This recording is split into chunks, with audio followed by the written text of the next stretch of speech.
Good morning and welcome to the first of our best practice information sharing sessions sponsored by the 311 Synergy Group and our research partner, Fmla.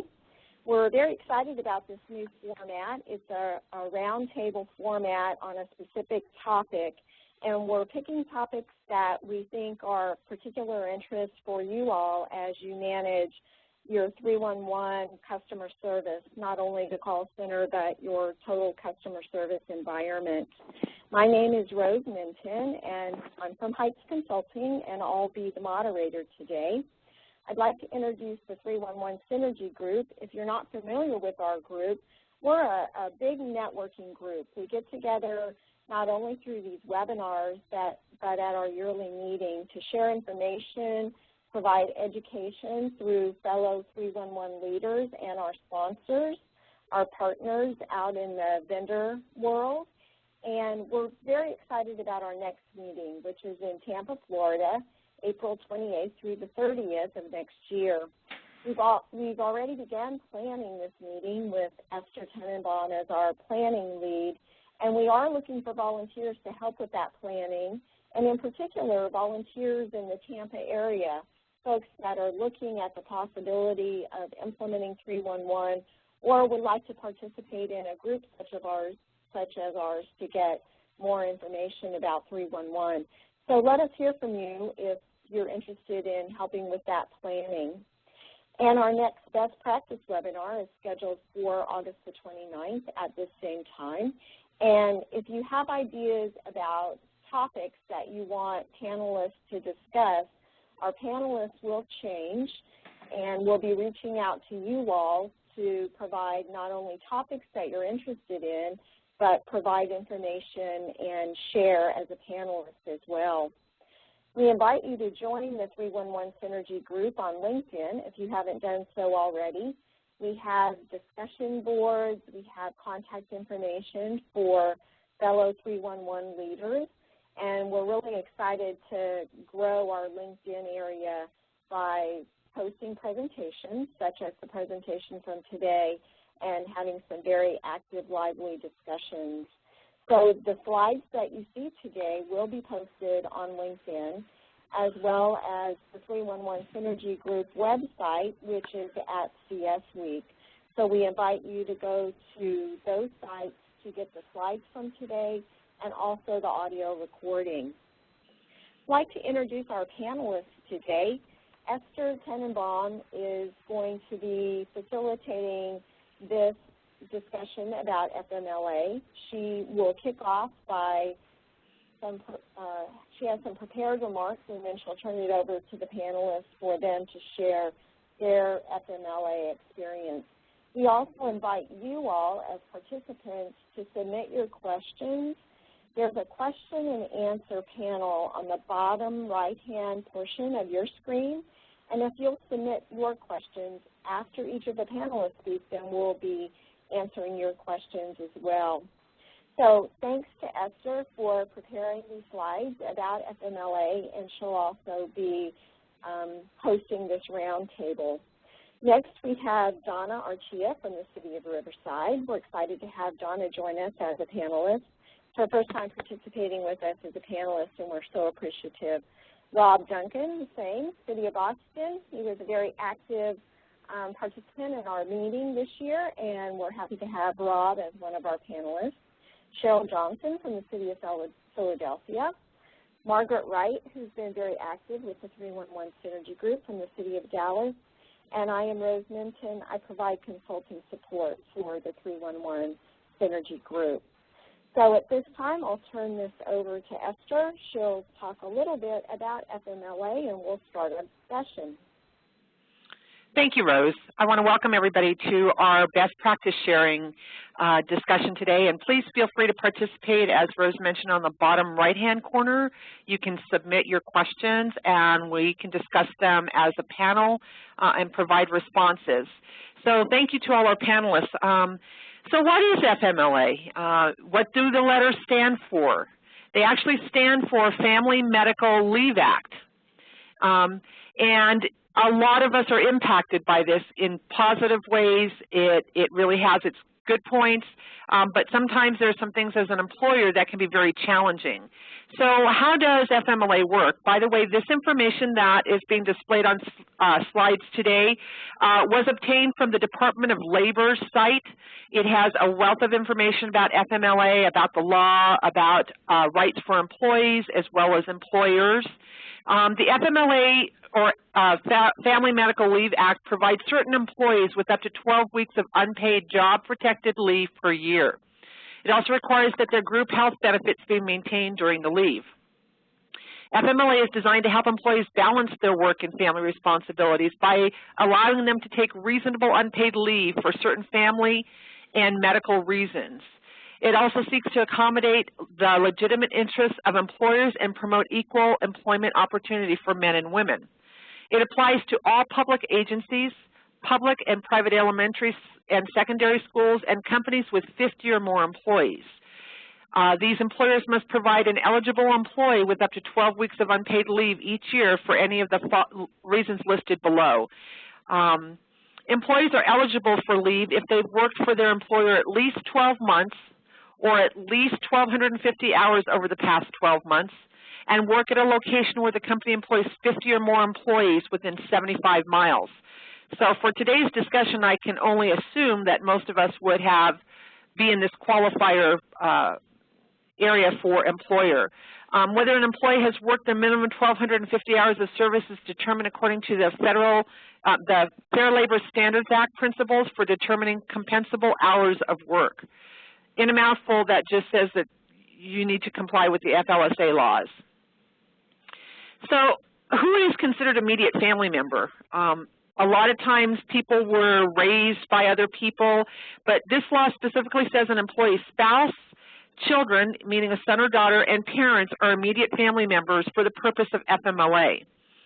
Any in-laws are not covered by this. The terms of son and daughter do not include individuals age 18 or over unless they are incapable of self-care because of mental or physical disability that limits one or more of the major life activities as those are defined in regulations issued by the EEOC under the ADA Act, lots of different acts. So what types of FMLA are there? There's the continuous period. This is where you, hypothetically, you're going out for some surgery, you will be out from this date and you will return on this date, and that is less than 12 weeks. So it has a defined period and it's a continuous period. There wouldn't be coming back to work and then going out again. Intermittent or reduced schedule leave. It may be taken when medically necessary to care for a seriously ill family member or because the employee's serious health condition. One that comes to mind here might be that somebody might be on dialysis and you need to take time, and it's one of the qualifiers, the people who qualify to take them to dialysis. Unscheduled intermittent leave. Three legal concepts underpin the debate regarding unscheduled intermittent leave because this is the one by far that is most disruptive to businesses. What this means is an individual for a chronic serious health condition can be granted intermittent leave and leave that is not foreseeable. So in our cases, as we run our businesses, today we could have X number of people on FMLA, and in a call center we know how difficult it gets to manage if our individuals don't come to work. There's not a backup in most businesses in call centers to be able to assist when people call in. So what I also found very interesting was how there are different ways to calculate the 12-month period for FMLA. It is up to the employer. Each one may select one of the four options for determining how they'll measure that 12-month period. They can utilize the calendar year. They can utilize any fixed 12-month leave year, such as a fiscal year, a year required by state law, or a year starting on the employee's anniversary date. They can use the 12-month period measured forward from the date an employee's first FMLA leave begins, or the rolling 12-month period measured backward from the date of an employee uses FMLA leave. In Albuquerque, the city of Albuquerque has chosen to use the rolling 12-month period measured backward from the date an employee uses FMLA leave. It's important to understand which method you as an employer are utilizing. It's not something that can change by person. It's not something that can change by division, it is consistently how the business is going to measure that 12-month period. So having an understanding of how your business measures that is real critical. So one of the things that I think is a big mystery, there's a lot of information on the Department of Labor's site about employee rights, but what rights as employers do we have, and do we really exercise those rights?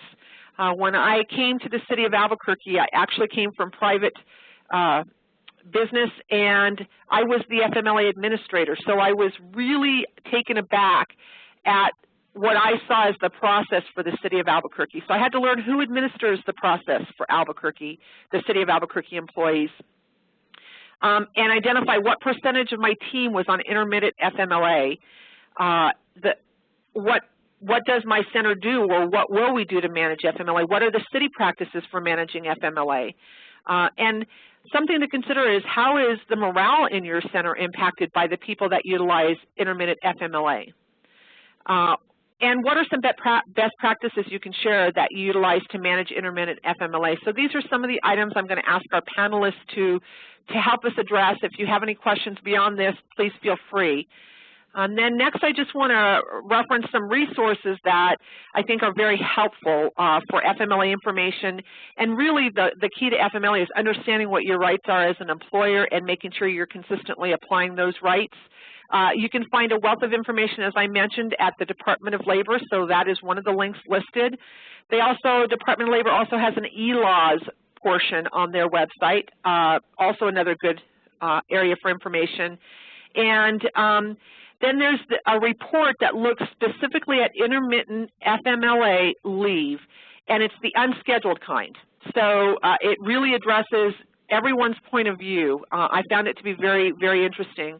And then also contact another like business, or use a 311 Synergy LinkedIn board to throw a question out there. There's lots of people who can help you learn more about this, or share what was successful for them or what wasn't. So I'm going to go back a slide and talk a little bit about what rights we as an employer have, and ask our panelists to help us participate in that discussion as well. So I thought I'd just ask Donna Archia with the City of Riverside to share some information with us. Okay, I'd love to. Thank you very much for inviting me and discussing this topic that I know is important to all of us. The City of Riverside, I've got a pretty small team. I've got 10 CSRs in our 311 call center, so when we have FMLA, it's a big hit on our staffing. At the moment, I have one person out who's been out on a long-term serious illness, my lead CSR, and she's been out now for almost 14 months. And her FMLA ran out, but she continues to be covered by like long-term state disability. And in California, there's several other regulations that interact. So for me, not being a human resource professional, it's very important that I involve my HR team for the ins and outs of how to work through FMLA issues, because there are several laws that interact with each other, so it can make it very difficult to understand what the rules are. That's a very good point, Donna. Thank you for bringing that up. Many of us are not HR professionals by trade. We're either in customer service or call center environments or operations. So it's very important you have someone within your own organization, Donna, as you said, that can help you understand how laws may cross over or impact one another by going to your HR consultant. Donna, how many team members do you have? I have a total of 10 on my team, and at one point I actually had a second CSR who went out on maternity leave, and so I actually had 2 people out, so that's 20% of my group, so that's a pretty big hit, and nothing you can do about it. Right, right. And are there any best practices that you can share? I like the one about going to your HR person. Any others that you'd like to share with us that have been successful for you? I know one thing that has come up regarding the intermittent FMLA, when it's unscheduled and they don't really know when they're going to need the time off. Maybe things unforeseen happen, or somebody has a serious condition that just kind of acts up intermittently. So our HR department, I know they have us continue to track it and actually we can still discipline people if there's a pattern of like Mondays and Fridays or days before and after holidays and days off that suddenly their condition flares up or whatever, and HR supports us and investigates if there's still some kind of a pattern of possible abuse. So we do look for that. Great. So then I would, based on what you're saying, Don, I would assume then that your HRs for the city of Riverside actually are your FMLA administrators. Yes, they are. Okay. Okay, great. Thanks, Donna. Thank you. Rob, what can you share with us? All right, Esther. Well, one important thing that I think that Donna said that I think everybody needs to be aware of is it is very dependent upon, the laws changed by state. I know California is a very pro-employee state, and so that's definitely something you have to pay attention to. Each state may have a little different requirements, and it is important to work with your HR department to make sure that you're following the rules the way that they're supposed to be followed. So good point by Donna there. Here in Austin, we actually, I work for the city of Austin, but the department that I work for is Austin Energy, and we use their HR department to administer all of our FMLA. And so I get copied when somebody requests FMLA because at that point in time when they've requested the paperwork, we conditionally approve them for FMLA, basically giving them the benefit of the doubt that they're going to get it. And then they will notify us whether, the HR department will notify us whether the paperwork was turned back in or not and whether or not it was approved. And if it's approved, we'll get a letter stating what the requirements. Obviously, the reason they're on FMLA is not something that we find out about. That's covered by HIPAA, I believe. And so we just know that they have FMLA and they are authorized, and there are requirements within the letter we get of how many times they can use it, whether it's intermittent or not, whether it's for themselves or their family member, because one of the confusing things that we've had with our agents here is that they believe that FMLA is a blanket for everything. And it's important for them to understand, and we typically once every 6 months or so have HR remind them that FMLA is for a specific reason and for a specific purpose, and it isn't because I woke up late. It isn't because I had a flat tire. If FMLA is for yourself for a condition you have, it isn't because you have a sick kid that you have to stay home with. It is for a specific reason.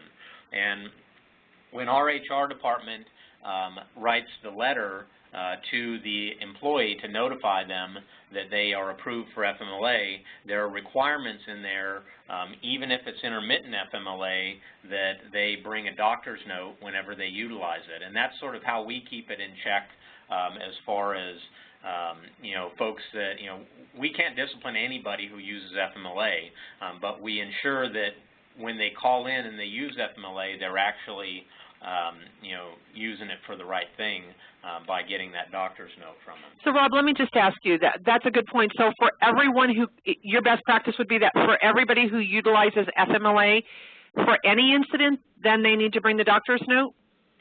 Well, there will be, like I have a couple of folks right now that are currently on FMLA. The doctor is the one that stipulates basically what the requirements are. So one of the folks that I have has a requirement on there that says they can miss up to 1 day a month for this condition that they have, which I don't know what it is, obviously. So if they call in and they say, I'm out, then that's a freebie. I don't require a doctor's note for that. If they miss a second day, then a doctor's note is required, basically. Okay. That's great, Rob, because in Albuquerque, we too put in a measure when they're outside of the frequency the doctor has indicated. And that, I just want to point out for those that have not had to or don't have any processes in place, I think that's a very critical component. That is a right the employer has, and we as an employer can better manage to it if we consistently ensure that individuals are staying within their indicated frequency and having them either recertify or bring in a doctor's note when they're outside of the approved frequency. Yeah. So that's a good point. Yeah, one of the things that's important is to make sure that they're using it for the right reasons. We actually terminated somebody that was on FMLA because they were abusing it. And we found that out because they went over their threshold and they were required to bring a doctor's note in. They brought a doctor's note in. We turned it into our HR department, and our HR department decided to validate that doctor's note. So they contacted the doctor's office to ensure that it was a valid doctor's note, and found out that the doctor who had signed it hadn't worked there for 2 years. So then, very interesting. At that point in time, they, pursued termination of this employee. She had a lot of other issues, but they pursued termination of this because it was really she turned in a false document. So, if followed correctly, if somebody is abusing it, it's very easy to see that they're abusing it. I think morale, one of the next things on there is about morale, and I believe that morale is definitely affected, especially on a smaller team. Now, I have about 80 CSRs, and so it's not, if 1 or 2 people are out, it's not that big of a deal. But when you start to get into a higher number of employees that utilize it, we actually have a mix of city employees and contractors here in Austin, and we even have a contractor that's on FMLA through, through Apple One, which is the contract we use for temporary staffing. And they've been, that employee has been with us for quite a while, but that's all managed by the contract folks. We don't do anything other than document when she calls in and claims FMLA. And then they have to monitor and follow whatever rules that they've set up because it's their employee. Excellent. We currently have about 6 out of the 80 on intermittent FMLA, and then we have a couple out on one on long-term disability, and then a couple out on maternity leave. Okay, so you have about 15% maybe? Somewhere in that neighborhood, yeah. Okay. That's pretty manageable. That's great, Rob. It sounds like you guys have a lot of controls in place as well. Yeah, and I think it's important, it's there for a reason, and, if you qualify, you should be able to use it, but it's also not a blanket, coverage for poor attendance. And you have to put those measures in place, and you can legally put those measures in place to ensure that that you keep track of that stuff. Most definitely, and I think that's Rob. I mean, you had some very valid points all the way through, but I think we have, as an employer, we do have rights. And what I saw coming from private industry into government was we were not really exercising our rights, and that costs us as an entity, as a city, a lot of potential lost paid hours or even unpaid productivity. It's impacting our business bottom line. So, great, Rob. Thank you for sharing all that. You bet. Margaret. Yes, ma'am. What can you tell us about your FMLA and some of your challenges and opportunities and information? Well, I would echo what the others have said in terms of working closely with your HR folks, whether they're internal to your organization or, like Rob said, that's sort of on the Austin Energy side. Our climate, if you will, particularly honors that firewall between the operational manager knowing the reason for the family medical leave versus that being completely in the hands of the HR folks. So not only for HIPAA, but we just don't think it's a good plan for us to know why somebody's out. It just gets, we have no secrets around here, so we try not to get into anybody's business.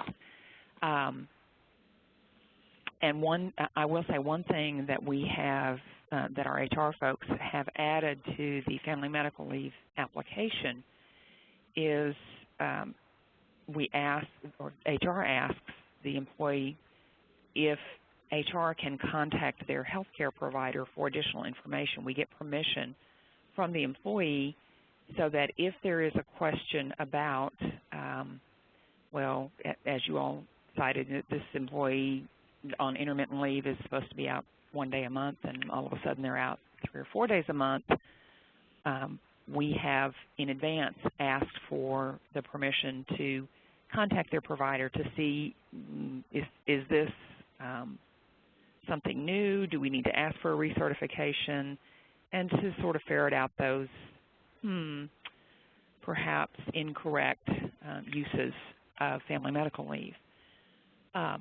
We have about 78 agents on the phone, and we have about 6 or 7% of those folks that are on intermittent FMLA.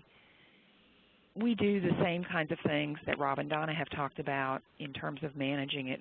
And I would also agree with what they said and what you've said, Esther, that it's easy to just go throw up your hands and say, well, there's nothing you can do with family medical leave. Well, that's not exactly the case, because it does impact morale when coworkers perceive that somebody's working the system or not showing up, on those Monday, Fridays or patterns. That is detrimental to morale, and I think it's our responsibility in managing our business to be mindful, respectful, but firm about how employees are using time for which they're eligible. And an example of sort of stepping up to the plate and asking an employee for documentation. As an example, we had someone who had asked for a day of vacation leave. That day was denied for business reasons. We already had too many folks scheduled off that day. And in that particular request, the agent had made a comment about needing to pick her parents up at the airport. And we were trying to figure out a way to accommodate. Well, she called in that day and said that this was family medical leave related for her mother. Well, we were a little skeptical and subsequently asked the employee to provide, because when it's one of our attendance procedures, if you've asked for a day off and that day's been denied, and if you call in sick, we're going to ask you for a doctor's note. We asked for it in that particular situation, and, well, the employee decided that'd just be an unpaid day. So the perception, as you all have noted, that, well, you can't do anything about FMLA, you can't ask questions, you can't set limits around it, is not true. One thing that I would point out that the Department of Labor has recently published a new plain English guide for employees about family medical leave. And it's always helpful to see, I think, what information is being put out there to our employees. That's on their website as well. It's, you can just Google, in their search box you can put employee guide and it will bring that up. One other thing that was news to me in looking further about family medical leave eligibility, because we tend to have temporaries that come to work for us and then often are hired, someone's work as a temporary will count towards the 1,250 hours that would qualify them for family medical leave. So that was news to me, and I didn't know if anybody else had any experience with that. No, I didn't realize that, Margaret. Thank you for sharing that. Thank you. Well, I think I'll share a couple of experiences we had in Albuquerque. As I said, I came from private industry, and where I was the FMLA administrator, and we didn't have a lot of FMLA usage. It was fairly new. To the city of Albuquerque, where I saw a greater opportunity for us as a city to exercise our rights as an employer. We hit our 1-year anniversary, and we had far more percentage than everyone's reported here go into FMLA intermittent status.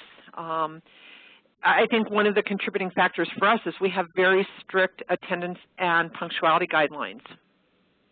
And so in working with the City of Albuquerque, our HR department administers our FMLA, but there was no controls. There's no processes. There's no, these are the things you can or cannot do.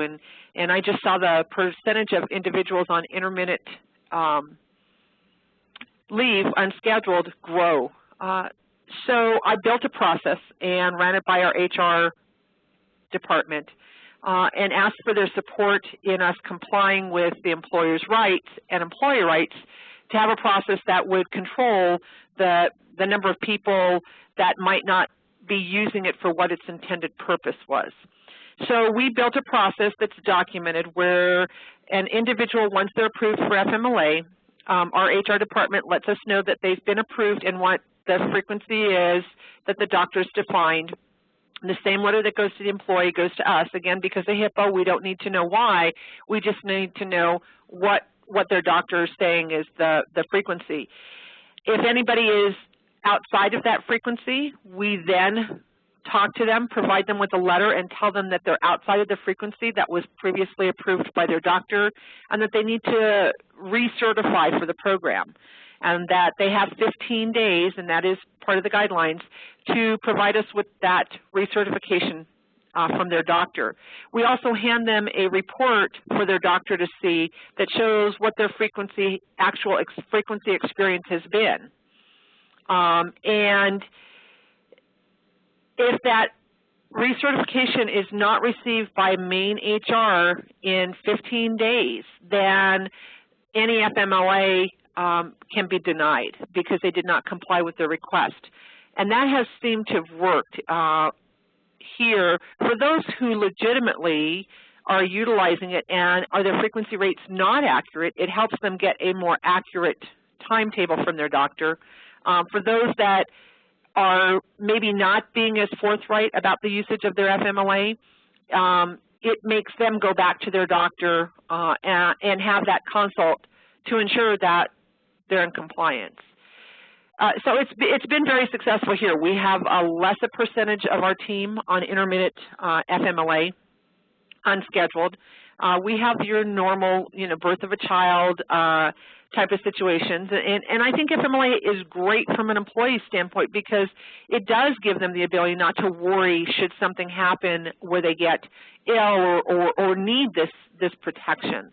But we also had to exercise our rights as an employer to make sure that everyone's in compliance. So this is now a best practice for the City of Albuquerque, the process that we built. And I just think it also administers it fairly, because one of the things we all, I think, worry about is, are people going to say, well, you didn't treat me the same, that's just not fair. This really puts some consistency around it. In talking about people who have unfortunately misused the process, we've had a couple. One, I'll share a funny story with you. I had taken a long weekend to go to Arizona to go to a water park and was on the flight back on a Monday and noticed one of my team members boarded the plane. So when I got, and didn't want me to see them. It was very apparent. There was no eye contact, like incognito type thing. And I thought, well, maybe it wasn't that person. I came back to work and found out that person had called in FMLA that Monday. And so I went to my HR department and I said, I observed one of my team members who called in FMLA on a flight back from Arizona with me on the same day they called in FMLA. Can you pursue that? And so they did. They talked to him. He stated he was getting a second opinion from a doctor in Arizona. So we as an employer had a right to ask him for that second opinion. We need the certification. We need his doctor here to tell us, that he was sent for another opinion. So to make a very long story short, by Thursday of that week, the individual said, I just want to take that as sick time. I don't want to use it as FMLA. Well, he called in FMLA, and HR made the decision that from what they could gather, he was not being forthright, and he was terminated. for falsification and misuse of FMLA. So we do have rights as employers, and we need to remember to exercise those rights. You don't have to hold your hands up and give in. You just need to make sure you're consistently adhering to your processes. So, Rose, did you want to share some of your experience with FMLA? I'm sorry, I didn't ask you before I went into Albuquerque. No, Esther, I just echo what everyone said. Having managed call centers for a long time, it is difficult, and you do need to have processes in place. And I think probably one of the most important takeaways from all of this conversation is that if you do put processes in place, then you don't have to throw up your hands, as many of you have said, and say, well, it's FMLA. FMLA is a wonderful benefit, and I think it's taken the stress away from a lot of individuals and a lot of families. But when you are driven by incoming calls, or you're driven by, whatever your job is, supporting customer service, and especially in Donna's case where there's just a few of you, 2 people out equals 20% versus 2 people out being 2%. So I think it's very important that we share this information with one another, share ideas, and, folks like Margaret, who was an HR professional, now managing a large center, and I think that's invaluable to have people, quote-unquote, cross over from one area of a city to another, or come from private practice like you did, Esther, so that you can get some ideas on what works best, either in other divisions of your city or from outside in the private sector. So I didn't have any more comments. Maybe the panelists have a few more, and then we have a few questions that have come in, Esther, that we can begin to answer.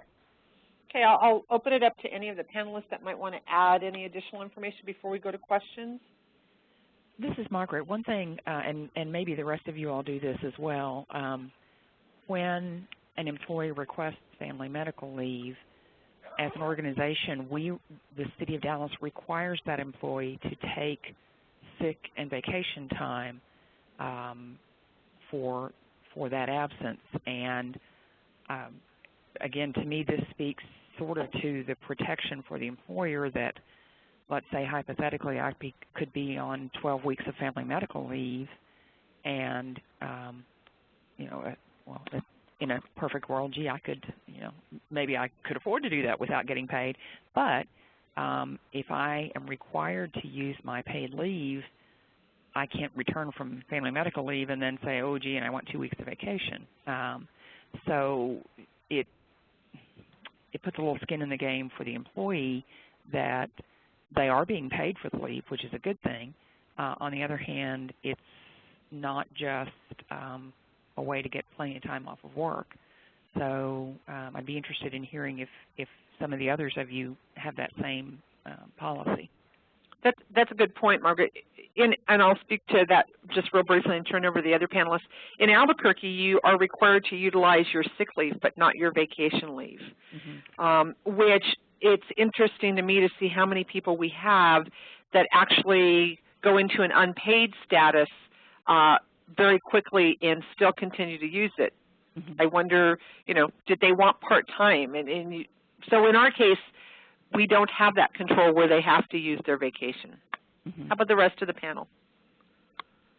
In Austin, we don't have a requirement that they use it at all.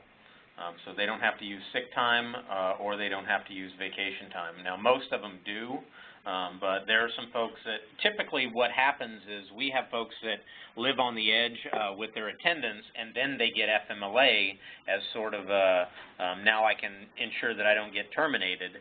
And so they're already at the bottom of the barrel when it comes to not having any time off. And so they just don't get paid, which is incentive for them to come back to work because most people can't afford to go for long periods of time without getting paid. Right. In the city of Riverside, we have to use our vacation, sick, comp time, all your saved leave you have to use while you're on FMLA for any time you take off while you're there. I do want to say FMLA is a good thing for the employee when they need it. I even had to use it myself for a few months when my mother, who lived alone, came down with a serious illness, and I actually had to relocate her, and now she lives with me. So I'm very thankful that I had the protection of the Family Leave Act when I went through that. But he makes a good point. If you don't have some skin in the game as far as using your own time, I think that may be, you see FMLA kind of goes in spurts where one person signs up and then another person says, hey, that seems like a good idea, and they sign up and they sign up, and next thing you know, half the team wants to have intermittent FMLA. So you do have to be careful, but that's all I got to say. Thank you. Yeah, that's a good point as well, Donna. We had one lady who had 5 concurrent FMLAs. So also be aware that a person can have more than one FMLA. That was the most I'd ever seen, and our rights as an employer is when they call in, they need to indicate which FMLA they're calling in for so that we can continually track the frequency. That was really quite interesting. However, you still only get the same number of hours regardless of how many concurrent FMLA approvals you have. So in other words, it's 480 hours, and if you have 10 of them, it doesn't matter, you still have the same 480-hour bucket. So keep that in mind as well. I'm going to go ahead and go to some of the questions that we've gotten so that we don't run out of time. One of the first questions we got is, did you experience pushback from your individual HR groups regarding FMLA investigations? And do you have a third party manage longer-term leave? Rob, I'm going to ask you to respond to that one. Okay. We really didn't get any pushback. HR has been very good with working with us. As a matter of fact, in the beginning, it was sort of them driving the show with it, and then after I got hired, I sort of got involved with meeting with them on a more regular basis to discuss the folks that are on FMLA, because depending on who the coordinator is, we would get a different level of service from them, basically. So if they changed coordinators, if the manager was doing it, I would always get the letters. If they changed and the manager was on vacation, I wouldn't necessarily get the letter on time or with any frequency, and then somebody would call in and claim FMLA when they followed our call-in procedure, and they would, we wouldn't know that they had FMLA. And so I've sort of set up regular meetings with our HR team so that we can, sort of sync up to make sure we both have the same people on the list that have FMLA. And so there was no pushback whatsoever. As a matter of fact, they're very pleased that we're working with them because, again, that consistency that you have to have, treating everybody the same in an HR environment is very important. So if we're working with them, that they understand that we're being consistent. So that's important. As far as longer-term leave, HR handles that completely, and yes, I believe in Austin we do use a third party, like an insurance company, for that long-term disability. Thank you, Rob. And by the way, that question was from Gil with the City of Arlington. Any other panelists want to add to that question at all? This is Margaret. So far, we've not had any issues in terms of HR not wanting to pursue something. They will ask us to be cautious, again, just to be sure that we are applying our scrutiny equally. And we do not have a third-party administrator for longer-term leave. The only third-party administration we have is in our workers' comp injuries. Great. I think one of the things that Rob pointed out, and Margaret as well, that's really important is to have that rapport with HR, to ensure that you're communicating, that you're both on the same page. So as you do take actions, it is consistent, it is supported, and very, very important to success. So let's move on to the next question. This is from Monica, and I think it's Chichalis. I'm sorry if I've ruined that last name. The question is it possible for the panelists to share their policies and procedures Several panelists referred to expectations placed in the letter to employee. We certainly can. Monica, I don't know if there's a specific policy you're looking for, or we can certainly gather what practices are put in place and offer it out. Rose, can we get that? We can get that up on LinkedIn, I would think. If you get it, we'll put a link out there, and then you could download those policies. So if any of the panelists have FMLA policies and even links or PDFs, we can post that on LinkedIn. Great. So if anybody out there has a best practice or procedure in place that's successful, that would be great if you could get that to us, and we'll go ahead and get that loaded up. It's a good question, Monica. And then Monica had one more. This is below are some refresher tips that may be useful in managing intermittent leave from Labor Relations September 2011. Bullet 1 is have an established call-in procedure that employees are required to follow when calling in absences or to report that they will be out. I think that there's a good point about the call-in procedures. To Monica's point, it is important that everyone have the same procedure. We have a policy in place that you need to call in within 30 minutes before your start time, and we adhere to that. And we started to have people with FMLA tell us, I can't do it within 30 minutes. We actually talk to HR, and we have the same expectation regardless of whether it's FMLA or not if you're not able to report as scheduled. So good question. I don't know. How many of our panelists have call-in procedures documented for their team? The City of Dallas does. Okay, so you do, Margaret, and it's consistently adhered to by both FMLA and non-FMLA, correct? Yes, ma'am. Okay, Rob? Yeah, in Austin we do have a call-in procedure. It's part of our reliability policy or attendance policy, and it doesn't matter if it's FMLA or not. The same requirements, the same requirements are there. One thing that I'll say is in the letter that our HR department gives them, where it outlines sort of what they need to do, one of the important things it says in there is that you must, when you call in, following that call-in procedure, designate that this is an FMLA absence. If they do not designate it's FMLA absence, then it's not an FMLA absence, doctor's note or regardless. So that's a good point, Rob. They do need to indicate when they call in. They can't be out and then come back and go, oh, I meant to tell you that was FMLA. It is their obligation to call it in that way. Good point. Let's see, who did I leave out? In Riverside, we have similar, we do have documented policy regarding calling in. I know I had occasionally people get a little lax on that. I even had one person text in sick one time, and I'm not much of a texter, so when I finally called her home and said, what happened to you? And she says, oh, I texted you. And I'm like, oh, I guess I didn't check my phone. I'm not a texter.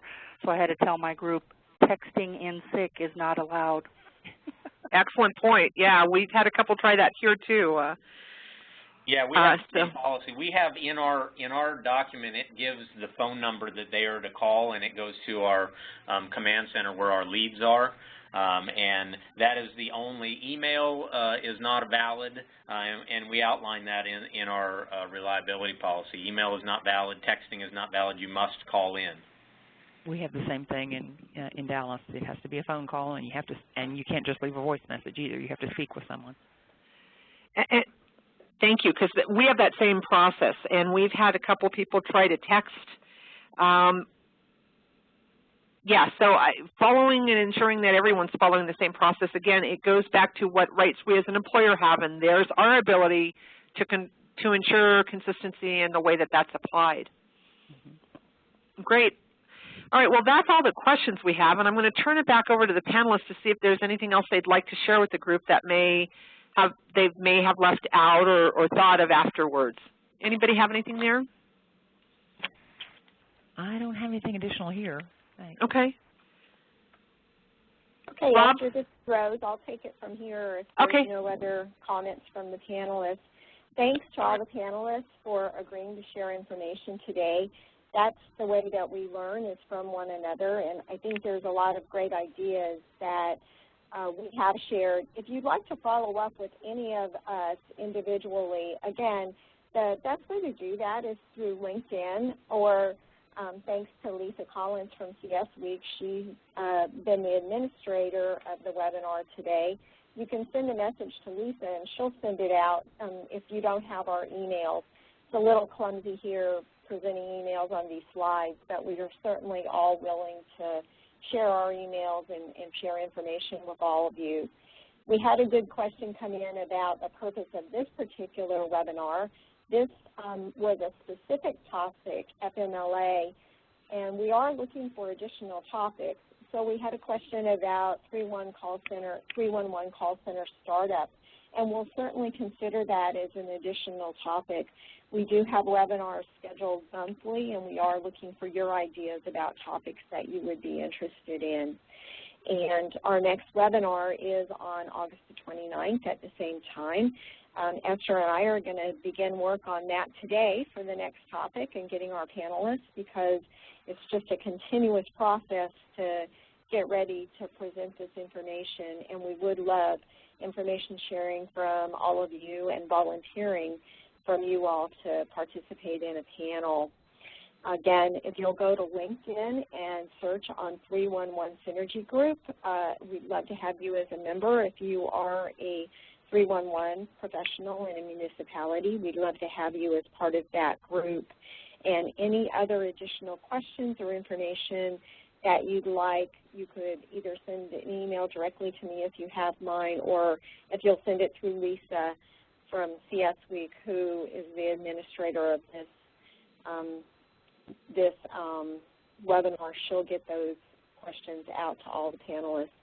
Thanks to Esther. She put together some great information to get us started, and each of our panelists will provide, if they have that information in a PDF or through a link, some policies and procedures that we'll be posting out on LinkedIn. So we'll hear from you next month in August for our webinar. And as you're doing your budgeting at your cities, municipalities, please budget to attend our meeting in Tampa next year. You will more than pay for your attendance with the great ideas and information sharing from the other 311 leaders, as well as some of our sponsors who provide invaluable information to us as a group. So this will conclude our webinar. Thanks again for attending. Thank you.